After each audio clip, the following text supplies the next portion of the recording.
Baik, selamat datang di channel saya. Perkenalkan, nama saya Gerald Simatupang dengan NIM C0D024056, Fakultas Ekonomi dan Bisnis Universitas Jambi. Pada kesempatan kali ini, saya akan membawakan materi mengenai konsep pajak PPN yang timbul dari piutang. Tanpa basa-basi, mari kita mulai. Untuk latar belakangnya, dalam dunia akuntansi dan perpajakan, piutang dan persediaan merupakan aset lancar yang sangat krusial. Namun, sering terjadi perbedaan interpretasi antara standar akuntansi komersial dengan aturan fiskal atau perpajakan. PPN, pajak pertambahan nilai, seringkali terulang saat penyerahan barang, meskipun pembayarannya belum diterima atau menjadi piutang. Di sisi lain, risiko piutang yang tidak tertagih serta pengelolaan persediaan juga memiliki implikasi pajak yang harus dikelola dengan hati-hati agar tidak menimbulkan sanksi. Konsep PPN dari piutang. PPN menganut prinsip arkual basis. Berdasarkan Undang-Undang PPN, saat terutangnya pajak adalah pada saat penyerahan barang kena pajak atau BPK, bisa kita singkat, atau jasa kena pajak, kita singkat dengan JKP. Atau pada saat pembayaran, mana yang terjadi lebih dahulu? Yang pertama, jika barang sudah dikirim tetapi belum dibayar, maka muncullah piutang. Yang kedua, meskipun uang belum dikembalikan atau diterima, pengusaha kena pajak atau PKP wajib menerbitkan faktur pajak dan memungut PPN sebesar 11%. Dan kesimpulannya, PPN timbul karena adanya penyerahan, bukan karena adanya aliran kas masuk. Perlakuan pajak pada piutang tak tertagih. Secara akuntansi, perusahaan bisa membentuk cadangan piutang tak tertagih. Namun secara perpajakan atau PPh, biaya piutang tak tertagih hanya boleh dikurangkan dari penghasilan bruto atau biaya fiskal jika memenuhi syarat kumulatif. Pasal 6 ayat 1 huruf H Undang-Undang PPh. Yang pertama, telah dibebankan sebagai biaya dalam laporan laba rugi komersial.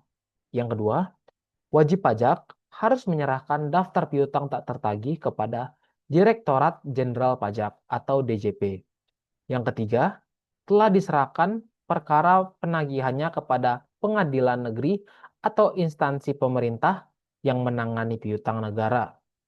Adanya perjanjian tertulis atau telah dipublikasikan dalam penerbitan umum atau khusus.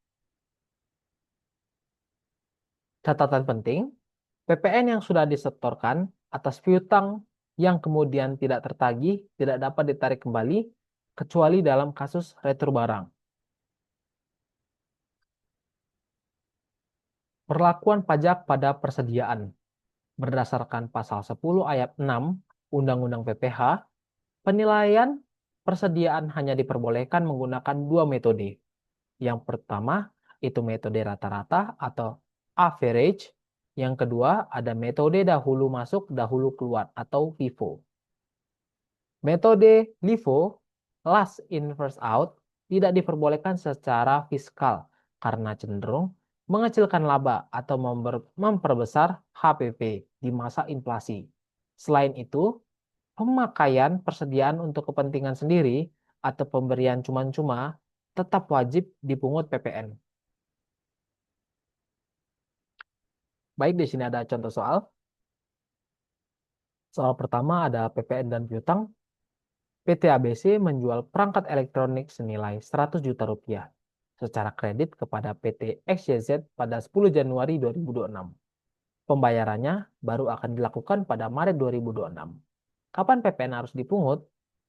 Jadi, PPN-nya sebesar 11 juta rupiah harus dipungut dan faktur pajak wajib ditertibkan pada 10 Januari 2026 atau saat penyerahan, meskipun statusnya masih berupa piutang.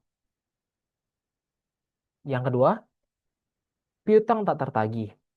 PT Maju memiliki piutang sebesar 50 juta rupiah yang sudah macet selama 2 tahun. Perusahaan menghapus di pembukuan tanpa melaporkan daftar nominatif ke DJP. Apakah ini boleh menjadi pengurangan pajak? Untuk jawabannya, tidak boleh. Secara fiskal, biaya tersebut harus dikoreksi positif karena tidak memenuhi syarat administrasi atau daftar nominatif kepada DJP. Baik, kita sampai kepada kesimpulan. PPN terutang pada saat penyerahan barang atau jasa, sehingga piutang dagang selalu mengandung komponen PPN yang harus disetor di muka oleh penjual.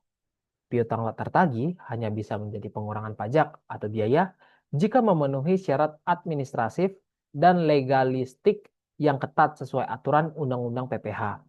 Persediaan harus dinilai dengan metode FIFO atau average secara konsisten untuk kepentingan perpajakan.